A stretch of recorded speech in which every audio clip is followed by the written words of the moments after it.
Fire alarm.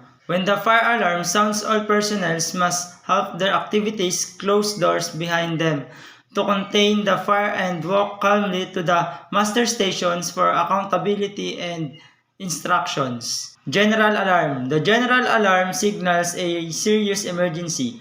Everyone should immediately stop what they are doing, put on life jacket if necessary, and proceed to the master station in a systematic manner. Abandon ship alarm. When the abandon ship alarm sounds, crew and passenger must grab life jacket, proceed to the lifeboat or raft, and follow the crew's evacuation instructions while remaining calm and assisting others as needed.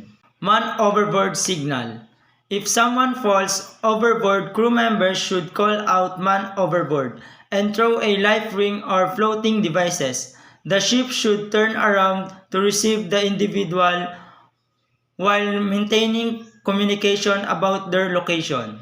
A CO alarm indicates a possible gas leak.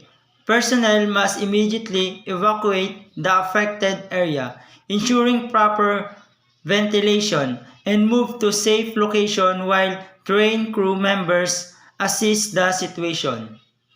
An engineer's call indicates a technical emergency in the engine room. The engineering crew should respond quickly to address the situation, while other personnel ensure safety and clear the area as necessary. Cargo hold flooding. If the cargo hold floods, crew members should activate the bridge pump and notify the bridge, while monitoring the situation and adhering to established protocols. Pollution prevention. If a pollution incident occurs such as an oil spill, crew members must contain it, notify the bridge and adhere to the pollution response plan, reporting to the appropriate authorities as needed. Engine room flooding.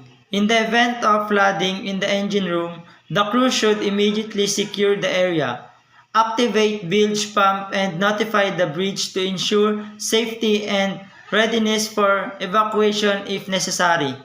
Training and drills are critical for preparing crew members and passengers to respond effectively during emergencies at sea, increasing familiarity with procedures and shortening response time. Regular practice promotes teamwork and communication, which ultimately improve safety and the likelihood of success in critical situations.